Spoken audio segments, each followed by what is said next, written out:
I'm Bill Kurtis, and this is Investigative Reports. The assassination of President John F. Kennedy was a profound tragedy that touched personal feelings forever.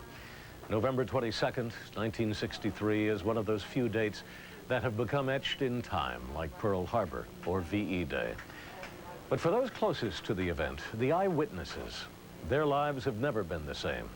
In Dealey Plaza, at Parkland Hospital, at Dallas Police Headquarters, the memories and continuing controversy live on. Always wondering, perhaps, about who or why someone would have wanted to kill President Kennedy. And except for that motorcade in Dallas, what might have been? We'll look at the hostile forces at work in America in 1963 that would have wanted to see President Kennedy dead. Dealey Plaza, Dallas, the public arena for the brutal slaying of the 35th President of the United States. The assassination of John F. Kennedy on November 22nd, 1963, in this tiny acre of Texas, changed history and the lives of millions. And for those closest to the tragedy, the awful memories of that day and the ensuing controversy live on.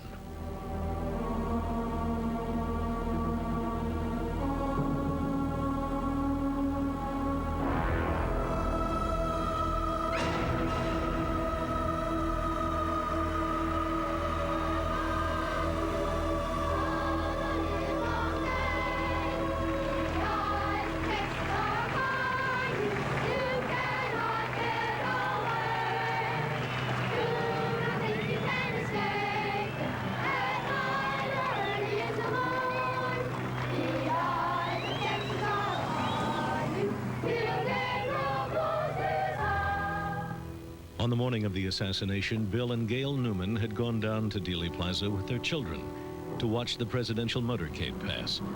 They were the closest spectators to the tragedy, and their account is echoed by many others who were there. The first two shots, I didn't realize what they were, but the third shot, after it was fired, I heard Mrs. Kennedy scream, "Oh no, they've shot Jack," and it was just sort of sent a chill over you. It was just terrible. I can remember seeing the side of the president's ear and head come off. I remember a flash of white and the red and just bits and pieces of flesh exploding from the president's head. At that time, I turned to Gail and said, "That's it, hit the ground." And we turned and hit the ground and covered our children. When the third shot was fired, I thought it came from directly behind, towards the grassy knoll behind me. I based that primarily on the third shot, from what I saw of the side of the president's head coming off, and from the sound of the rifle, the report of the rifle. I think there is something to how you instinctively react. So that we definitely felt, or I certainly did, and I'm sure in conversations later that the people who I were with felt the same way, that the shots had come from the direction of the grassy knoll. We never looked up to the school depositor. The building never entered our minds. I'm convinced, and no one will ever convince me any differently, that the shots came from the area of the picket fence on the grassy knoll. No one will ever convince me. I saw it. I believe that's where it came from. And the only way that I'm ever going to believe any different is when I stand before the judge on the judgment day and he tells me. But I know what I saw, and that's what I saw. Next to Beverly as she filmed was eyewitness Charles Brem with his young son. He was swiftly besieged by newsmen. Tell us exactly what you saw, sir. He was coming down the street, and my 5-year-old boy and myself were by ourselves on the grass there on Palmer Street, and I asked Joe to wave to him, and Joe waved, and I waved, and a minute. That's all right, sir. You were right. It was frightening. They took me and my 5-year-old boy because we were surrounded by the 2 busloads of people there. They had asked me, how do you know it was rifle shots? Were you ever in the Army? Were you ever? I said, yes, I was not only in the Army, I was in combat, and I pulled up my sleeve and showed them my arm and said that I've had bullet holes in me. So this started the crowd around me. Well, some of the police thought that I was possibly the guilty party, and they took me right to the front door of the school book depository where a police car was parked and put me and little Joe in the police car. Well, an awful lot of the people who were passing by there thought that I had did it, and I was pounding on the car and calling me names that you don't repeat in good company. And there were an awful lot of you didn't know the cops from the robbers. One man who is certain he saw the men that did do it is Ed Hoffman, a deaf-mute. He is interviewed here for the first time. I'd gotten off work early because I had a dentist's appointment. I was traveling down the freeway here, and I remembered that President Kennedy was coming to visit Dallas. I parked my car here. I realized at this spot that I would be able to see Kennedy pass close by. I stood here and waited, and I was looking towards where he would be coming from. I suddenly saw two men who looked suspicious directly over there in the car park. In 1963, these trees did not obscure the view. From his position at the side of the freeway, Ed Hoffman could clearly see the parking area behind the grassy knoll. I saw a man standing here, wearing a black hat and a blue jacket. I saw a puff of smoke, and I thought it was a cigarette, but it wasn't. He had a gun, and he walked towards the railroad. He tossed the gun to the second man. Then he turned and straightened his jacket, adjusted his hat, and walked casually away.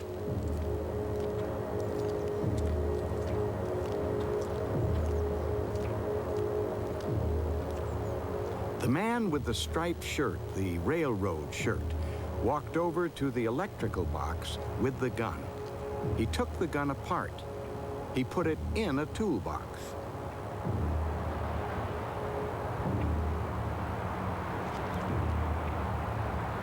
He then walked slowly away in the direction of the railroad track. When the motorcade passed by below me here, I realized that Kennedy had been shot. I was horrified. I saw a policeman standing on the railroad bridge, and I tried to get his attention, but he didn't see me. So I got in my car and drove to the area where I had seen the two men. But there were so many people there, and I couldn't find them. I went to the FBI to tell them what I had seen. They didn't want me to say anything. They offered me money to keep quiet. They didn't understand that it was more important for me to tell them what I'd seen. It was hard for me to communicate with them. I do feel that the two men I saw were working together, and that the one with the gun behind the fence was the man who shot President Kennedy. Investigative reports will continue in a moment. We now return to the men who killed Kennedy. Less than 15 minutes after the assassination, the police were broadcasting over a wide area, a wanted description that closely fit Oswald. The source of that description has never been established. Attention all squad. Attention all squad. The suspect in the shooting at Elm in Houston is reported to be an unknown white male, approximately 30. After his arrest, police attention was focused on this house in Irving, where Oswald's wife, Marina, was staying with her friend Ruth Payne. On Saturday morning, after the assassination on Friday, we went back to the Payne residence in Irving. I had obtained a search warrant from Judge Joe Brown, Jr., and wanted to do a more thorough search than I had previously done of that residence. Some of the items we found in this search was a photograph of Oswald standing in front of a house with a rifle in one hand, a newspaper in the other hand, and a pistol on his hip. At no time did I suspect he had any kind of gun. You know, that picture showed up later with that Marina had taken. I recognized the location as the back of their Neely Street apartment because she'd taken me out there to pick some flowers to take home one time when I was visiting there in the spring before. And as you know, that he was carrying both the rifle and the pistol at that point. Other items we found was, of course, a small Minox miniature camera, it's called. It had a roll of film in it. We never did develop that film. It was later turned over to the FBI, so I don't know what turned out to be on that film. We found a great amount of communist literature, communist books. I couldn't tell you just what all it was, but it was a large box. We brought all the evidence in, and Captain Fritz decided to conduct a further interview of Oswald and had him brought into the homicide office for interrogation. I sat in on that interrogation. Captain Fritz at one point said, Mr. Oswald, you told us that you had never owned a rifle or a gun or a weapon of any sort. Is that right? And he said, that's right. I never owned a gun in my life. So Captain Fritz showed him the photograph and said, well, how do you explain this? He looked at it, and he got visibly mad. He seemed shaken, and he said, well, that's just simply my face superimposed on someone else's body there. That's all that is. Another senior detective sitting in on Oswald's high-level interrogations that weekend was Jim Lavelle. Mr. Kelly with the Secret Service, who was the head of the Secret Service out of Washington, had flown in, I guess it was the next day, perhaps on Saturday, asked him if he knew anybody named Alex Hydell. He answered no, and they asked him if he had ever used that name at any time, and he answered no. And he said, well, isn't it a fact that when you were arrested, you had an identification card with your picture on it and that name on it and your billfold? He said, I believe that is correct. And Mr. Kelly said, well, how do you explain that? And he said, I don't. During my tenure with him, he was a very calm and cool and collected individual. All of his answers were very concise and to the point. He didn't volunteer information, and he certainly didn't admit to anything. Mr. Kelly also, in the same time when he asked him about the Alex Hydell, he knew that Oswald had been involved in this fair play for Cuba in New Orleans. And he asked him, he said, now that the president has been killed, he says, do you think that the attitude of the United States towards Cuba will change? And Oswald looked around to his left where Captain Fritz was sitting, and he said, I believe that I am charged with the murder of the president. Is that correct? And Captain Fritz said, yes, that's true. And he turned back to Mr. Kelly and he said, I don't think that I should answer that, because whatever answer I give you might be construed in a different light than what I intended it to be. He said, however, in all countries, and this country is no exception, when a leader of the country either dies or gets killed or something, there's always a second in command that takes over. And he said, in this case, I believe his name is Johnson, and I don't think that his views towards Cuba are any different than the president's. An early arrival at police headquarters was the FBI agent in Dallas who had been assigned to keep an eye on Oswald prior to the assassination, James Hosty. His behavior when I talked to him on the afternoon of the assassination for approximately 1 hour was that of a person who was very calm, cool, and collected. He claimed that he was in the lunchroom at the time of the assassination by himself. He was also asked by Captain Fritz, did he bring a weapon into the building that day, and he said no, he had not, but he had seen the manager, Mr. Truly, had brought a rifle into the building a day or two before. This was later checked out and proved to be true, that Mr. Truly had brought a rifle in and he was going to go deer hunting with it and shown it to several of the people in the building. The interview was terminated because Oswald was taken out for a lineup. Oswald was placed in 4 different lineups, 3 on Friday, a 4th on Saturday. In the first 2 lineups, Oswald appeared with 2 police detectives and a jail clerk. These men were wearing clothing quite a bit nicer than Oswald, but moreover, they did not resemble Oswald in appearance. They were heavier, older. One of them had blonde hair. The police gave fictitious names and occupations. Oswald gave his real name, his real occupation, to Texas School Book Depository. This information was being widely disseminated even by the time of the first lineup. In the second and third lineups, Oswald appeared with men who were quite a bit heavier, older. Some of them had blonde hair. And in the fourth lineup, which was the most outrageous of all, Oswald appeared in the lineup with 2 teenagers and a Mexican. And in the second, third, and fourth lineups, Oswald complained bitterly to police about the manner in which the lineups were being conducted. And he berated the police, demanded legal representation, and it was very, very apparent to any witnesses that Oswald was the suspect. There are established criteria for the fair and proper conduct of police lineups. By any stretch of the imagination, every rule in the book was violated by the Dallas police in the conduct of each of the 4 lineups that weekend. When they first filed against Oswald for killing President Kennedy, they put in the complaint that Oswald did kill President Kennedy in the furtherance of an international communist conspiracy. The White House called down to the district attorney and vehemently objected to that, in which then the district attorney removed this statement from the original complaint. Because of this, the White House was extremely upset with the local authorities, and we were under the strictest orders not to give them any information whatsoever at all about Oswald.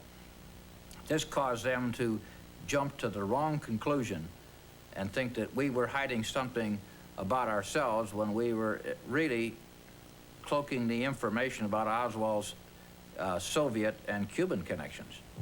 Investigative reports will continue in a moment here on E&E. We now return to investigative reports, the men who killed Kennedy. In Mexico City, 2 months before the assassination, a man claiming to be Oswald had visited both the Soviet and Cuban embassies, demanding a visa, allowing him to travel to Russia via Cuba. He was unsuccessful. The American authorities were aware of this trip. I asked him if he'd ever been to Mexico City, and he became quite upset about that, but this was more, he was more startled. And he said something to the effect, "How did you know about that?" And then wouldn't speak about it anymore. Whether it was Oswald or an imposter in Mexico City, it was a connection the American authorities were anxious to conceal at all costs. James Hosty gives the official explanation for this cover-up. Oswald had been in contact with V.V. Kostakov, who was the Soviet KGB chief of assassinations and sabotage for the Western Hemisphere.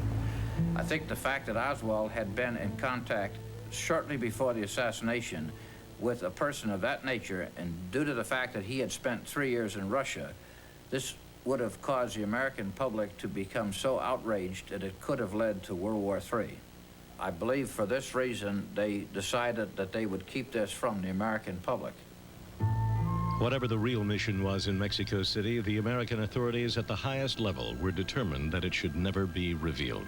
In Mexico City, the CIA agents were instructed to cease and desist their investigation of a possible Castro connection to Oswald's assassinating of President Kennedy. There was a near mutiny among the CIA agents over this order to stop the investigation. The ambassador to Mexico City stated he was given orders from his superiors to stop the investigation, and then commented, well, if the president's own brother agreed with it, I guess we'd have to go along with it, which would indicate to me that Attorney General Robert Kennedy concurred with the order to stop the investigation of the Castro connection to Oswald.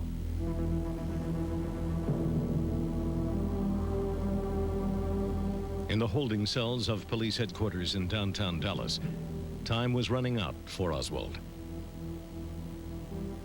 Throughout the relentless interrogations, he had offered no information other than vehemently protesting his innocence of the murders of both the president and Officer Tippit.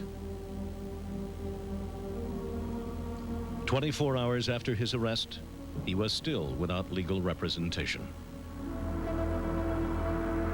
Oswald called me from the jail on Saturday after the assassination. He actually called twice. The first time in the afternoon, he just asked me to try to reach a lawyer that he was trying to get to represent him. And I said I would, because I thought he should have representation, but I frankly was stunned that he called. that he asked for something from me at that point. That was a very brief conversation, and his voice was very flat, detached, like as if there was no momentous event going on around him or around me. And then he called again in the evening to try to reach Marina, and just asked for Marina just as if it were any weeknight after work. And he normally did call her then. Again, just very detached, very, very separated, it seemed to me, from what was going on. For the rest of that day and most of the following morning, Oswald's time was filled with more unrecorded interviews with police officials. Shortly after 11 o'clock on the Sunday morning, his move to the greater security of the Dallas County Jail began. Now the prisoner wearing a black sweater, he is changed from his T-shirt, is being moved out toward an armored car, being led out by Captain Fritz. There is the prisoner. Do you have anything to say in defense? Oswald has been shot. Oswald has been shot. Mass confusion here. Holy mackerel. A shot rang out as he was led into his car. A shot. There's a mass confusion there. I was fairly certain in my mind when I saw Lee Oswald lying on the floor that he was going to die. And then I went to Parkland Hospital, and certainly he was dead. And that's when I met his wife, Marina, and his mother, Marguerite. Marina, through an interpreter from SMU, a Russian interpreter, she asked him that could she see the body. And the doctor told me, said that she shouldn't see the body. They just done an autopsy on him, and he wasn't even cleaned up yet. But she insisted on seeing him, and his mother, Marguerite, was there, and she insisted on seeing him. So I took them in to view the body. And there was a tear in the right eye of Lee Oswald, and Marina asked through the interpreter, was he crying when he died? And the doctor told her that no, some people die with their eyes open, some die with them closed, but this tear, he was not crying when he died.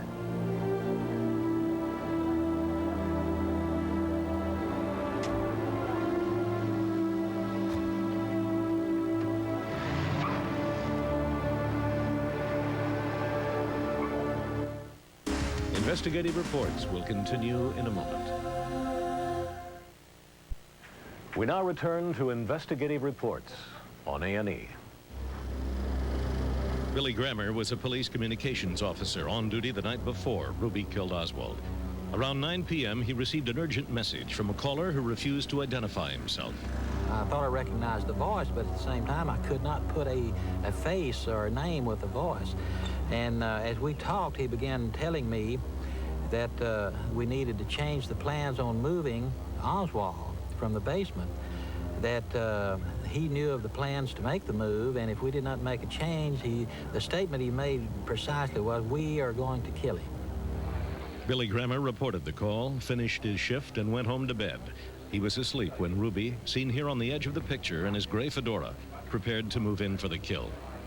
There is the prisoner. Do you have anything to say in defense? The first Billy Grammer knew of the slaying was the following morning when he switched on his television set. No sooner than I turned it on and they were telling that Jack Ruby had killed Oswald, then I suddenly realized, you know, knowing Jack Ruby the way I did, this was the man I was talking to on the phone last night. At that time, I put the voice with the face, and I knew within myself that Jack Ruby is the one that made that call to me the night before. And I think it was obvious because he knew me and I knew him, and he called me by name over the telephone.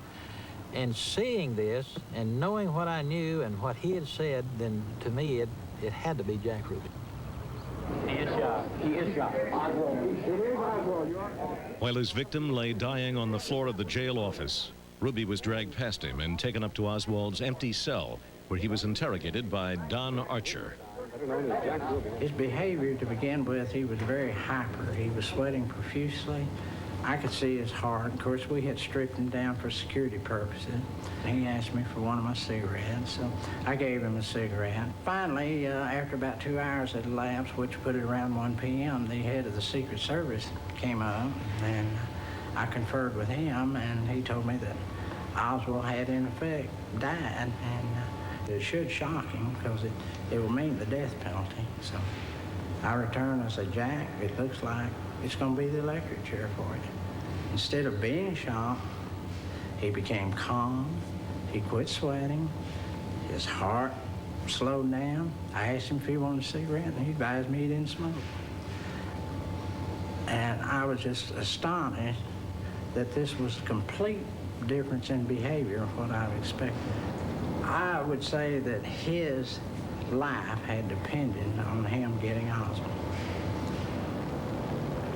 He made the statement, "We are going to kill him," which leads me to believe that this was not a spontaneous thing that happened on the spur of the moment. He was watching Oswald coming out the door, and all of a sudden he decided to shoot him. I do not believe that. I think this was a planned event with him being the man to do the shooting.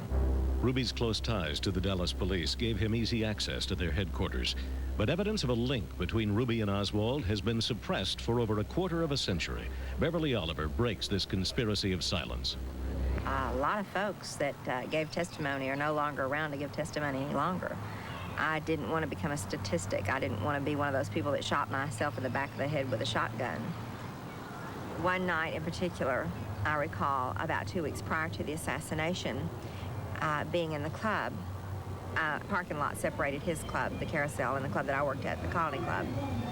So in between shows, the showgirls from the Colony Club would go over to Jack's club and watch their show, and in their show breaks they would come and watch our show. So I had trotted over there that night and was watching the show, and there was a girl that danced there by the name of Jada, and she was sitting at the table with Jack Ruby and another man, and I went and sat down with them to have a drink. As I sat down at the table, Ruby introduced me to the man sitting there at the table with he and Jada, and he said, "Beverly, this is my friend Lee." And after Jack Ruby went into the police station and killed Lee Harvey Oswald, it was then that I realized this was the man that I had met in the club 2 weeks prior to the assassination of Kennedy. Lee Harvey Oswald and Jack Ruby were linked together, and I don't know how, and probably I never will. But I know in my heart that man, Lee Harvey Oswald, or the person that was shot in the basement of the police station, was the man that was in the club 2 weeks prior to the assassination. As a matter of fact, the next day, Jada gave an interview to the newspaper, and she said the same thing that I'm saying to you now, that she met Oswald 2 weeks prior to the assassination of Kennedy. However unfortunate it is, Jada is dead, or so they tell me. Paul O'Connor was a medical orderly who assisted at President Kennedy's autopsy on the night of the assassination. For many years, he was prevented under threat of court-martial from talking about his frightening experience. It was such a relief when the House Assassination Committee allowed me to talk. Then I could get it off my chest. It was such a relief to do that. And I'm glad it was brought out of the closet. At least I don't have to walk around the rest of my life bursting at the seams waiting to say, "You people don't realize what I did or what I saw. You just believe what you are told to believe. And you know he was shot, you know he was dead, and you know he was buried. And that's all the general public knew. They didn't know about what we knew. And that was a hell of a feeling to carry around with you." In speaking out about what he saw at the Washington autopsy, Paul O'Connor has exposed major discrepancies in the official account of the events of that night, and in particular the president's wounds. In Dallas, minutes after the assassination, the doctors at Parkland Hospital, in addition to noting a large wound in the back of Kennedy's head, had also observed a small wound in his throat, as Dr. Robert McClelland explains. Dr. Perry told me as I was helping him do the tracheostomy that he had made the incision, which goes this direction across the neck, for placement of the tube in the windpipe through the little wound that had been in the front part of the neck, apparently about here, and as I understand, nicked the tie a little bit in coming through. And I estimate from what he told me that the size of that tiny little injury on the front part of the neck was perhaps the size of the end of my little finger, very small. What I would usually think about that kind of wound, and what I thought about that one from his description of it, was that it was most likely an entrance wound. Saw a picture of the throat wound. Nice little neat wound about like this is what they showed in the picture. When it actually was a great big nasty blown out wound. Just a big mess. Why they would say this is what it looked like when it didn't is just beyond me. Because the rendition is just totally fabricated. But the official autopsy photographs are not the only disturbing aspect of that night's activities. When somebody is shot and killed, they usually do what they call a legal post-mortem. And that involves plotting a trajectory of a missile, where it comes in and goes out, and what angle it was. And we didn't do any of that at all. They weren't really interested, it seems, on how it happened, where it happened from. Nobody had mentioned whether he had got shot in the front or the back or the side or what. I remember that Dr. Humes was just about ready to pull his hair out because he was a very meticulous person. And he'd start to do something, and Admiral Berkeley would say, "Don't do that," and he'd just tense all up, and we'd have to go to some other procedure. And I thought to myself, this is a very unbelievable, strange night. I felt like I was in some kind of a horror story that was real. But what really scared me was about several days later, after the autopsy, we were ordered into the commanding officer's office, all of us that had anything to do with the autopsy, where we signed orders that stated under penalty of general court-martial, you will not divulge any information or talk to anybody. That's what scared me.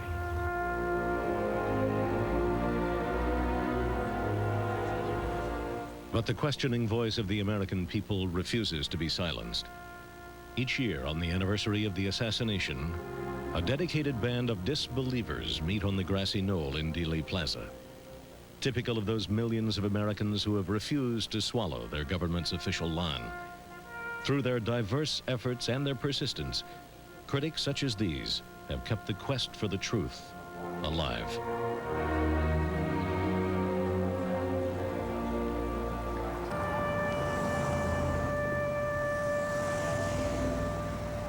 As with most people, I believed the Warren report at first.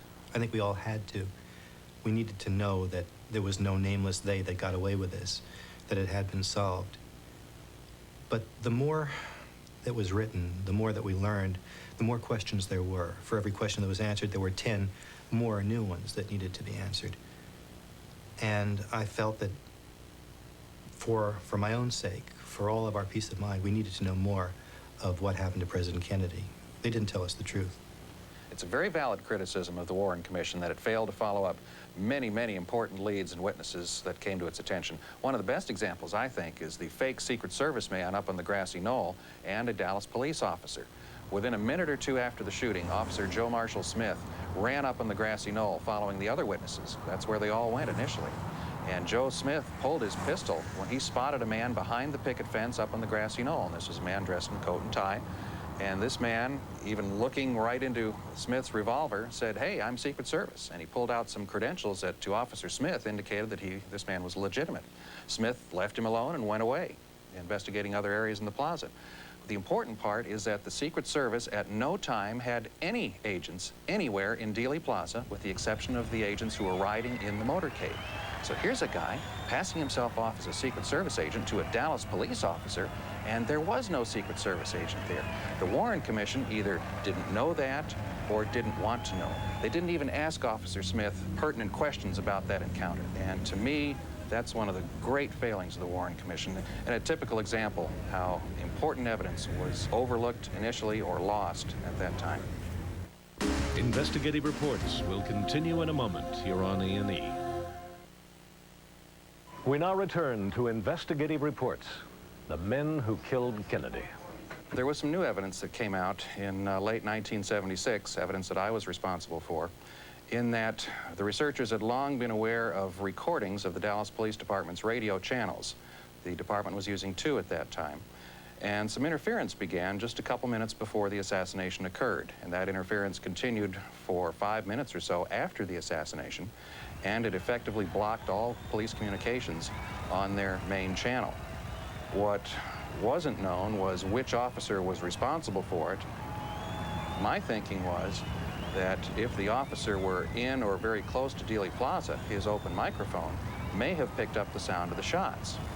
From that theory sprang an investigation by the House Assassinations Committee, and after some digging they found what they thought were the original recordings. They had the scientists analyze the recordings and decided that after some tests and then firing some test shots in Dealey Plaza and recording those, that there were 4 shots fired during the assassination, perhaps as many as 6. And that, of course, proved conspiracy. For 2 years, through political turmoil, the House committee flourished. It investigated areas that needed to be investigated, some that we hadn't thought of before. Others, unfortunately, were overlooked. And as a result, after the dust cleared, we were given a report. The report said, yes, there was a conspiracy, but a very limited conspiracy. There were at least 2 people firing at President Kennedy. Much of the evidence leading toward involvement of government investigative agencies, perhaps in the actual murder, perhaps just in the cover-up, were all pretty much glossed over. Some recommendations were made to the Justice Department. They were never followed through. During the House Assassinations Committee hearings, the FBI and CIA admitted that they had withheld evidence, that they had obstructed justice. Not a single person was ever put to task for this. They were just allowed to go, and that's the way it remains till this day. We can't know the truth unless we have subpoena power and people that want to know the truth. If they don't want to know the truth, whether because they don't believe in it or because they feel it's politically advantageous to themselves not to investigate it, then we'll never know the truth. But how can this country go on after a quarter of a century of this cover-up? How can we build on that? We're building on a lie. We've got to know the truth. The House Select Committee on Assassinations concluded, primarily on the acoustics evidence, but not exclusively, that there were 2 people firing shots in Dealey Plaza. And they decided, based on the scientific evidence that took a period of some 9 to 10 months to analyze fully, that shots number 1, number 2, and number 4 all came from the Texas School Book Depository building. But shot number 3 did come from the grassy knoll to the president's right front. Therefore, it's inescapable. Conspiracy because there were at least 2 shooters.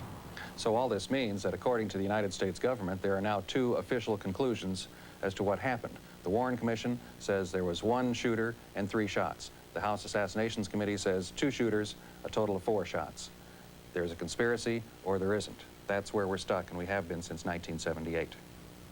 Given the nature of the president's most powerful enemies at that time, and who had the most to gain from the assassination, my feeling is that there are 4 groups that are suspect.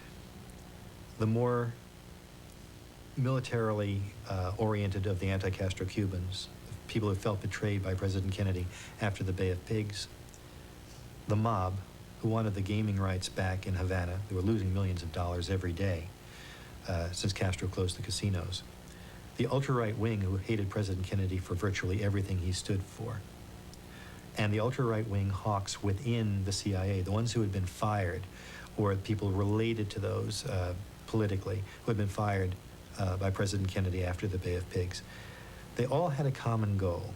They wanted the president out of the way. They wanted Cuba clear of Castro and the communist threat in the Western Hemisphere. They had the most to gain. They had the motive, the opportunity, and the means to kill President Kennedy. If that is the cake, then the icing on the cake is the president's decision to withdraw the troops from Vietnam. That was the CIA's war. They wanted it, they wanted to promote it, they wanted to push it. The people who I think had most to gain, as they saw it, were the military-industrial intelligence complex. It's a myth that the intelligence agents don't make policy. They make it all the time. They always say they're carrying out policy, and sometimes they are. The people who had most to gain were those who didn't want the peace in the world that John Kennedy had tried to turn the world toward when he and Khrushchev worked out the solution to the Cuban Missile Crisis. The people who didn't want John Kennedy to be president were those who were making incredible fortunes from war production. Had Kennedy lived, I think we'd have had no Vietnam War with all of its traumatic and divisive influences in America. I think we would have escaped that. I think the world would have escaped. The 50,000 odd Americans dead and 300,000 more wounded and over 500,000 more hooked on dangerous drugs and tropical diseases. The divisiveness of that war that so many of the people thought unjustified and unnecessary and it shouldn't have been there. It split this country widely, and many of those things have lingered on since. Kennedy made a speech at American University in June of the year before he died, and he said, we live in one world, we got to breathe in the same air, and we got to live together, we're going to die together. He was very disturbed by our involvement in Vietnam, which he inherited. And there came a time when he called his generals in and spoke to them, and after he spoke to them, the Pentagon issued a small statement saying that we have re-evaluated our involvement in Vietnam and find that we can begin to withdraw our men. The plan was to begin by withdrawing 1,000 a month. 17,000 were to be withdrawn by the time of the election, which was a year later. One plane load reached the United States when John Kennedy was killed. 3 days after the assassination, the body wasn't yet in the ground. The Pentagon issued what it called a re-evaluation of its re-evaluation. And they said simply that we found that our re-evaluation was optimistic. And the rest is history. The whole world turned around on it. The world will not within the lifetime of anybody living today recover from just that. Kennedy represented the voice of hope, a voice of opportunity, a voice for the future, uplift. People could hardly stand on their feet. They'd jump up and down when he came along the street. And this great voice of hope for the future, of a better America, was stilled by the assassin's bullets. And people were depressed and mourned over it and thought we have lost our brightest and best in the head. The most important effect once the Warren Report came out was disenchantment and disillusionment, especially of that college generation. I can't tell you how many collegiate audiences reflected this. All people of all ages reflected it on the radio talk shows, which spent a lot of time on this. So people lost their faith in the government. And the government earned that loss of faith. And I think perhaps the second is more important, that when the government justifies a loss of faith, it really is a deep subversion. The strongest ally the cover-up has had has been the American media, both because they are unable or unwilling to accept the conspiracy or the fact of a conspiracy, or because they know better and are serving their masters well. One of the two. None of the things that the critics brought to light were treated responsibly by any responsible element of the press. If it hadn't been for the kookiest of all, the radio talk shows, we critics would not have been able to reach the people we did, and they were very important. The Washington Post resisted it, the New York Times resisted it, the major TV networks resisted it, unless you had something nutty, unless you had something dramatic, unless you had something they knew wasn't true. But substantial criticism never had a voice. And that's what the working of a democratic society requires. Most of all, when it's a crime of the magnitude of the subversiveness of this one, the assassination of a president. If the press would just open their eyes, if the media would accept the fact of the conspiracy, instead of just arbitrarily disbelieving, we'd have some allies.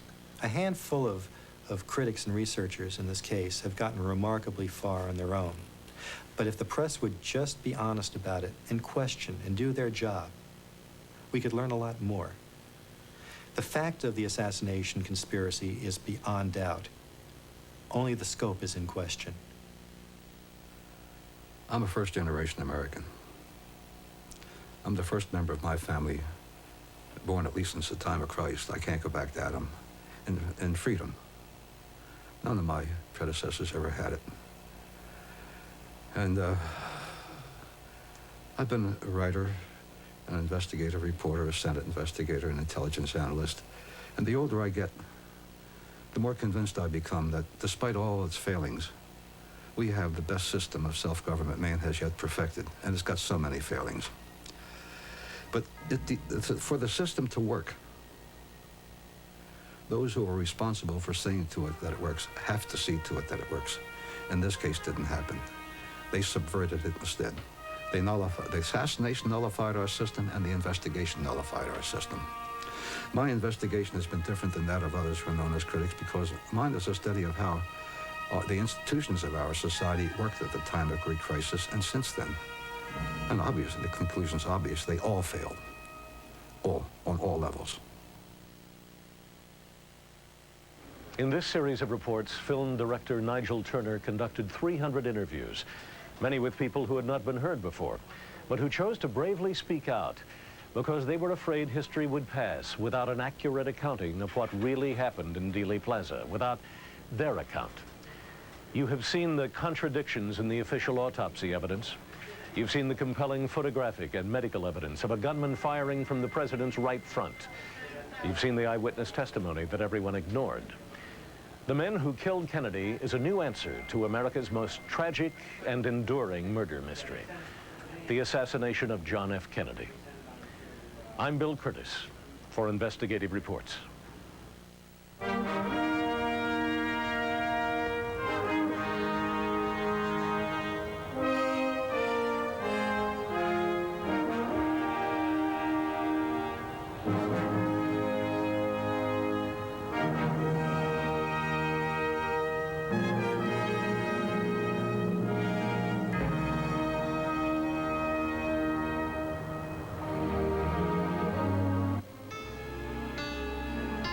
Tuesday, he's charmed moviegoers the world over, playing memorable characters as gutsy as he is in real life.